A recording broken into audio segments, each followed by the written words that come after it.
ರಾಜ್ಯದಲ್ಲಿ ಸೌಜನ್ಯ ಪ್ರಕರಣ ಸದ್ದು ಮತ್ತಷ್ಟು ಜೋರಾಗ್ತಾ ಇದೆ.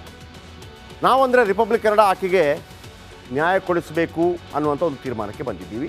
ಹಾಗಾಗಿ ನಾವು ಆಕೆಯ ಕುಟುಂಬದ ಜೊತೆಗಿರ್ತೀವಿ. ಇದರ ಮಧ್ಯೆ ಸೌಜನ್ಯ ಬಗ್ಗೆ ವಿಡಿಯೋ ಮಾಡಿದ್ದ ಸಮೀರ್ಗೂ ಕೂಡ ಕೊನೆಗೂ ರಿಲೀಫ್ ಸಿಕ್ಕಿದೆ. ಈ ಸ್ಟೋರಿ ನೋಡಿ. ಅದಾದ ನಂತರ ನೋಡಿ ಸರ್, 13 ವರ್ಷಗಳ ಕೇಸ್ ಇದು. ಕೆಲವರು ಅಲ್ಲಲ್ಲಿಂದ ಮಾತಾಡ್ತಾ ಇರ್ತಾರೆ. ನಾನು ನಿಮಗೆ ಸರಿ ತಪ್ಪು ಅನ್ನೋದಕ್ಕಿಂತ ಹೆಚ್ಚಾಗಿ ಅಲ್ಲಿಂದ ಇಲ್ಲಿ ತನಕ ಏನೆಲ್ಲ ಆಯಿತು ಪೊಲೀಸ್ ಇನ್ವೆಸ್ಟಿಗೇಷನಲ್ಲಿ ಅದನ್ನು ಹೇಳ್ತಾ ಹೋಗ್ತೀನಿ. ಜೊತೆಗೆ ಆ ಭಾಗದವರ ಆರೋಪ ಏನು, ಈ ಭಾಗದವರ ಆರೋಪ ಏನು ಅದನ್ನು ಕೂಡ ಹೇಳ್ತೀನಿ. ಅದನ್ನು ನೀವು ನೇರವಾಗಿ ನೋಡ್ತಾ ಹೋಗಬೇಕು. ಇವರ 50 ಪ್ರಶ್ನೆಗಳೇನು, ಅವರ 50 ಪ್ರಶ್ನೆಗಳು, ಪ್ರತಿನಿತ್ಯ ಇದರ ಬಗ್ಗೆ ಕೊಡುವಂಥ ಪ್ರಯತ್ನಗಳನ್ನು ಮಾಡ್ತೀನಿ. ಬನ್ನಿ, ಆ ಕೇಸ್ ಏನು, ಇವತ್ತೇನಾಗಿದೆ ನೋಡ್ಕೊಂಬರ.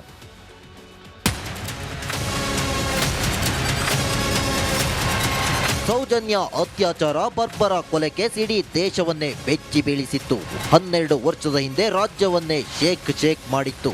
ಅಂದು ಆ ತಾಯಿ ಕಾಲೇಜಿನಿಂದ ಮನೆಗೆ ಹೊರಟಿದ್ಲು. ಮನೆ ಸೇರುವ ಬದಲು ಮರಳಿ ಬಾರದ ಊರಿಗೆ ಹೊರಟು ಬಿಟ್ಟಿದ್ಲು.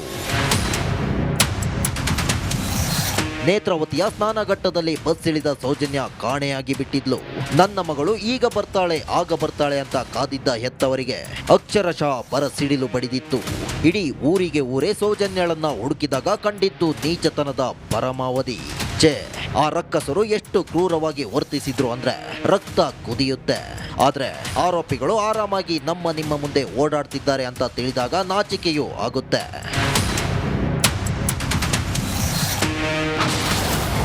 ಸಮೀರ್ ಬೆನ್ನಿಗೆ ನಿಂತ ಕರ್ನಾಟಕ ಹೈಕೋರ್ಟ್. ಪೊಲೀಸ್ ನೋಟಿಸ್ಗೆ ಮಧ್ಯಂತರ ತಡೆ. ಸಮೀರ್ ಅನ್ನೋ ಯುವಕ ಸೌಜನ್ಯ ಪ್ರಕರಣಕ್ಕೆ ಮತ್ತೆ ಜೀವ ಕೊಟ್ಟ. ಆತನ ವಿಡಿಯೋಗೆ ತುಂಬು ಪ್ರೀತಿ ಸಿಕ್ತು, ಅಷ್ಟೇ ವಿರೋಧವೂ ವ್ಯಕ್ತವಾಯಿತು. ಆದ್ರೆ ಕೊಲೆ ಮಾಡಿದಾಗ ಧರ್ಮ ಎದುರು ಬರಲಿಲ್ಲ, ಅತ್ಯಾಚಾರ ಮಾಡಿದಾಗ ಧರ್ಮ ಬರಲಿಲ್ಲ. ಆದ್ರೆ ನ್ಯಾಯ ಕೇಳಿದಾಗ ಮಾತ್ರ ಧರ್ಮ ಬಂತು. ಸಮೀರ್ ವಿರುದ್ಧವೂ ದೂರು ದಾಖಲಾಯಿತು. ಪೊಲೀಸರು ನೋಟಿಸ್ ಅನ್ನು ಕೊಟ್ಟರು. ಆದ್ರೆ ಪೊಲೀಸರ ನೋಟಿಸ್ಗೆ ಹೈಕೋರ್ಟ್ ಮಧ್ಯಂತರ ತಡೆಯಾಜ್ಞೆ ನೀಡಿದೆ. ಅಲ್ಲದೆ ಪೊಲೀಸರ ನಡೆಗೆ ಅಸಮಾಧಾನ ಹೊರಹಾಕಿದೆ. ಯಾರು ಏನ್ ಬೇಕಿದ್ರು ಮಾಡ್ಕೊಳ್ಳಲಿ, ಧರ್ಮ ಅಂತ ಕಿತ್ತಾಡಲಿ. ಆದ್ರೆ ಸೌಜನ್ಯ ಇನ್ನೂ ನ್ಯಾಯ ಕೇಳ್ತಿದ್ದಾಳೆ. ಆಕೆಗೆ ನ್ಯಾಯ ಸಿಗಬೇಕಿದೆ. ಆ ರಕ್ಕಸರಿಗೆ ಭೂಲೋಕದಲ್ಲೇ ಕಠೋರ ಶಿಕ್ಷೆ ಆಗಬೇಕಿದೆ. ನಾವು ಹೇಳೋದು ಇಷ್ಟೇ, justice for Sowjanya. News desk, republic Kannada. ರಾಜ್ಯದಲ್ಲಿ ಸೌಜನ್ಯ ಪ್ರಕರಣ ಸದ್ದು ಮತ್ತಷ್ಟು ಜೋರಾಗ್ತಾ ಇದೆ. ನಾವಂದರೆ ರಿಪಬ್ಲಿಕ್ ಕನ್ನಡ ಆಕೆಗೆ ನ್ಯಾಯ ಕೊಡಿಸಬೇಕು ಅನ್ನುವಂಥ ಒಂದು ತೀರ್ಮಾನಕ್ಕೆ ಬಂದಿದ್ದೀವಿ. ಹಾಗಾಗಿ ನಾವು ಆಕೆಯ ಕುಟುಂಬದ ಜೊತೆಗಿರ್ತೀವಿ. ಇದರ ಮಧ್ಯೆ ಸೌಜನ್ಯ ಬಗ್ಗೆ ವಿಡಿಯೋ ಮಾಡಿದ್ದ ಸಮೀರ್ಗೂ ಕೂಡ ಕೊನೆಗೂ ರಿಲೀಫ್ ಸಿಕ್ಕಿದೆ. ಈ ಸ್ಟೋರಿ ನೋಡಿ. ಅದಾದ ನಂತರ ನೋಡಿ ಸರ್, 13 ವರ್ಷಗಳ ಕೇಸ್ ಇದು. ಕೆಲವರು ಅಲ್ಲಲ್ಲಿಂದ ಮಾತಾಡ್ತಾ ಇರ್ತಾರೆ. ನಾನು ನಿಮಗೆ ಸರಿ ತಪ್ಪು ಅನ್ನೋದಕ್ಕಿಂತ ಹೆಚ್ಚಾಗಿ ಅಲ್ಲಿಂದ ಇಲ್ಲಿ ತನಕ ಏನೆಲ್ಲ ಆಯಿತು ಪೊಲೀಸ್ ಇನ್ವೆಸ್ಟಿಗೇಷನಲ್ಲಿ ಅದನ್ನು ಹೇಳ್ತಾ ಹೋಗ್ತೀನಿ. ಜೊತೆಗೆ ಆ ಭಾಗದವರ ಆರೋಪ ಏನು, ಈ ಭಾಗದವರ ಆರೋಪ ಏನು ಅದನ್ನು ಕೂಡ ಹೇಳ್ತೀನಿ. ಅದನ್ನು ನೀವು ನೇರವಾಗಿ ನೋಡ್ತಾ ಹೋಗಬೇಕು. ಇವರ 50 ಪ್ರಶ್ನೆಗಳೇನು, ಅವರ 50 ಪ್ರಶ್ನೆಗಳು, ಪ್ರತಿನಿತ್ಯ ಇದರ ಬಗ್ಗೆ ಕೊಡುವಂಥ ಪ್ರಯತ್ನಗಳನ್ನು ಮಾಡ್ತೀನಿ. ಬನ್ನಿ, ಆ ಕೇಸ್ ಏನು, ಇವತ್ತೇನಾಗಿದೆ ನೋಡ್ಕೊಂಬರ.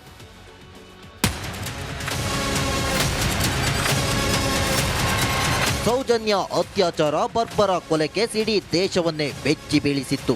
12 ವರ್ಷದ ಹಿಂದೆ ರಾಜ್ಯವನ್ನೇ ಶೇಕ್ ಮಾಡಿತ್ತು. ಅಂದು ಆ ತಾಯಿ ಕಾಲೇಜಿನಿಂದ ಮನೆಗೆ ಹೊರಟಿದ್ಲು. ಮನೆ ಸೇರುವ ಬದಲು ಮರಳಿ ಬಾರದ ಊರಿಗೆ ಹೊರಟು ಬಿಟ್ಟಿದ್ಲು.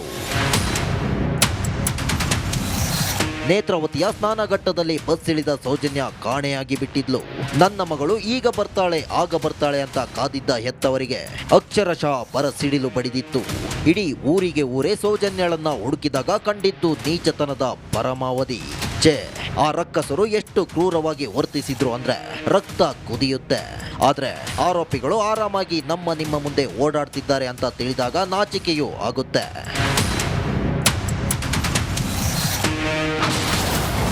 ಸಮೀರ್ ಬೆನ್ನಿಗೆ ನಿಂತ ಕರ್ನಾಟಕ ಹೈಕೋರ್ಟ್. ಪೊಲೀಸ್ ನೋಟಿಸ್ಗೆ ಮಧ್ಯಂತರ ತಡೆ. ಸಮೀರ್ ಅನ್ನೋ ಯುವಕ ಸೌಜನ್ಯ ಪ್ರಕರಣಕ್ಕೆ ಮತ್ತೆ ಜೀವ ಕೊಟ್ಟ. ಆತನ ವಿಡಿಯೋಗೆ ತುಂಬು ಪ್ರೀತಿ ಸಿಕ್ತು, ಅಷ್ಟೇ ವಿರೋಧವೂ ವ್ಯಕ್ತವಾಯಿತು. ಆದ್ರೆ ಕೊಲೆ ಮಾಡಿದಾಗ ಧರ್ಮ ಎದುರು ಬರಲಿಲ್ಲ, ಅತ್ಯಾಚಾರ ಮಾಡಿದಾಗ ಧರ್ಮ ಬರಲಿಲ್ಲ. ಆದ್ರೆ ನ್ಯಾಯ ಕೇಳಿದಾಗ ಮಾತ್ರ ಧರ್ಮ ಬಂತು. ಸಮೀರ್ ವಿರುದ್ಧವೂ ದೂರು ದಾಖಲಾಯಿತು. ಪೊಲೀಸರು ನೋಟಿಸ್ ಅನ್ನು ಕೊಟ್ಟರು. ಆದರೆ ಪೊಲೀಸರ ನೋಟಿಸ್ಗೆ ಹೈಕೋರ್ಟ್ ಮಧ್ಯಂತರ ತಡೆಯಾಜ್ಞೆ ನೀಡಿದೆ. ಅಲ್ಲದೆ ಪೊಲೀಸರ ನಡೆಗೆ ಅಸಮಾಧಾನ ಹೊರಹಾಕಿದೆ. ಯಾರು ಏನ್ ಬೇಕಿದ್ರು ಮಾಡ್ಕೊಳ್ಳಲಿ, ಧರ್ಮ ಅಂತ ಕಿತ್ತಾಡಲಿ. ಆದ್ರೆ ಸೌಜನ್ಯ ಇನ್ನೂ ನ್ಯಾಯ ಕೇಳ್ತಿದ್ದಾಳೆ. ಆಕೆಗೆ ನ್ಯಾಯ ಸಿಗಬೇಕಿದೆ. ಆ ರಕ್ಕಸರಿಗೆ ಭೂಲೋಕದಲ್ಲೇ ಕಠೋರ ಶಿಕ್ಷೆ ಆಗಬೇಕಿದೆ. ನಾವು ಹೇಳೋದು ಇಷ್ಟೇ, justice for Sowjanya. News desk, republic Kannada. ರಾಜ್ಯದಲ್ಲಿ ಸೌಜನ್ಯ ಪ್ರಕರಣ ಸದ್ದು ಮತ್ತಷ್ಟು ಜೋರಾಗ್ತಾ ಇದೆ. ನಾವಂದರೆ ರಿಪಬ್ಲಿಕ್ ಕನ್ನಡ ಆಕೆಗೆ ನ್ಯಾಯ ಕೊಡಿಸಬೇಕು ಅನ್ನುವಂಥ ಒಂದು ತೀರ್ಮಾನಕ್ಕೆ ಬಂದಿದ್ದೀವಿ. ಹಾಗಾಗಿ ನಾವು ಆಕೆಯ ಕುಟುಂಬದ ಜೊತೆಗಿರ್ತೀವಿ. ಇದರ ಮಧ್ಯೆ ಸೌಜನ್ಯ ಬಗ್ಗೆ ವಿಡಿಯೋ ಮಾಡಿದ್ದ ಸಮೀರ್ಗೂ ಕೂಡ ಕೊನೆಗೂ ರಿಲೀಫ್ ಸಿಕ್ಕಿದೆ. ಈ ಸ್ಟೋರಿ ನೋಡಿ. ಅದಾದ ನಂತರ ನೋಡಿ ಸರ್, 13 ವರ್ಷಗಳ ಕೇಸ್ ಇದು.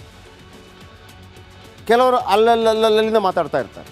ನಾನು ನಿಮಗೆ ಸರಿ ತಪ್ಪು ಅನ್ನೋದಕ್ಕಿಂತ ಹೆಚ್ಚಾಗಿ ಅಲ್ಲಿಂದ ಇಲ್ಲಿ ತನಕ ಏನೆಲ್ಲ ಆಯಿತು ಪೊಲೀಸ್ ಇನ್ವೆಸ್ಟಿಗೇಷನಲ್ಲಿ ಅದನ್ನು ಹೇಳ್ತಾ ಹೋಗ್ತೀನಿ. ಜೊತೆಗೆ ಆ ಭಾಗದವರ ಆರೋಪ ಏನು, ಈ ಭಾಗದವರ ಆರೋಪ ಏನು ಅದನ್ನು ಕೂಡ ಹೇಳ್ತೀನಿ. ಅದನ್ನು ನೀವು ನೇರವಾಗಿ ನೋಡ್ತಾ ಹೋಗಬೇಕು. ಇವರ 50 ಪ್ರಶ್ನೆಗಳೇನು, ಅವರ 50 ಪ್ರಶ್ನೆಗಳು, ಪ್ರತಿನಿತ್ಯ ಇದರ ಬಗ್ಗೆ ಕೊಡುವಂಥ ಪ್ರಯತ್ನಗಳನ್ನು ಮಾಡ್ತೀನಿ. ಬನ್ನಿ, ಆ ಕೇಸ್ ಏನು, ಇವತ್ತೇನಾಗಿದೆ ನೋಡ್ಕೊಂಬರ.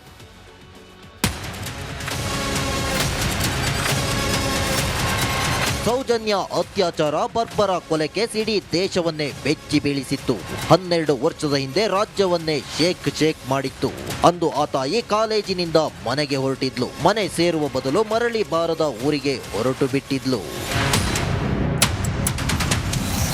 ನೇತ್ರಾವತಿಯ ಸ್ನಾನಘಟ್ಟದಲ್ಲಿ ಬಸ್ ಇಳಿದ ಸೌಜನ್ಯ ಕಾಣೆಯಾಗಿ ಬಿಟ್ಟಿದ್ಲು.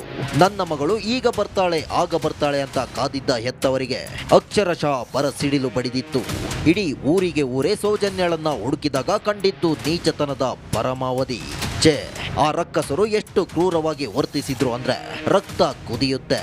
ಆದ್ರೆ ಆರೋಪಿಗಳು ಆರಾಮಾಗಿ ನಿಮ್ಮ ಮುಂದೆ ಓಡಾಡ್ತಿದ್ದಾರೆ ಅಂತ ತಿಳಿದಾಗ ನಾಚಿಕೆಯೂ ಆಗುತ್ತೆ.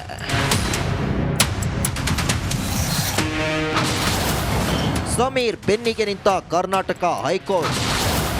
ಪೊಲೀಸ್ ನೋಟಿಸ್ಗೆ ಮಧ್ಯಂತರ ತಡೆ. ಸಮೀರ್ ಅನ್ನೋ ಯುವಕ ಸೌಜನ್ಯ ಪ್ರಕರಣಕ್ಕೆ ಮತ್ತೆ ಜೀವ ಕೊಟ್ಟ. ಆತನ ವಿಡಿಯೋಗೆ ತುಂಬು ಪ್ರೀತಿ ಸಿಕ್ತು, ಅಷ್ಟೇ ವಿರೋಧವೂ ವ್ಯಕ್ತವಾಯಿತು. ಆದ್ರೆ ಕೊಲೆ ಮಾಡಿದಾಗ ಧರ್ಮ ಎದುರು ಬರಲಿಲ್ಲ, ಅತ್ಯಾಚಾರ ಮಾಡಿದಾಗ ಧರ್ಮ ಬರಲಿಲ್ಲ. ಆದ್ರೆ ನ್ಯಾಯ ಕೇಳಿದಾಗ ಮಾತ್ರ ಧರ್ಮ ಬಂತು. ಸಮೀರ್ ವಿರುದ್ಧವೂ ದೂರು ದಾಖಲಾಯಿತು. ಪೊಲೀಸರು ನೋಟಿಸ್ ಅನ್ನು ಕೊಟ್ಟರು. ಆದ್ರೆ ಪೊಲೀಸರ ನೋಟಿಸ್ಗೆ ಹೈಕೋರ್ಟ್ ಮಧ್ಯಂತರ ತಡೆಯಾಜ್ಞೆ ನೀಡಿದೆ.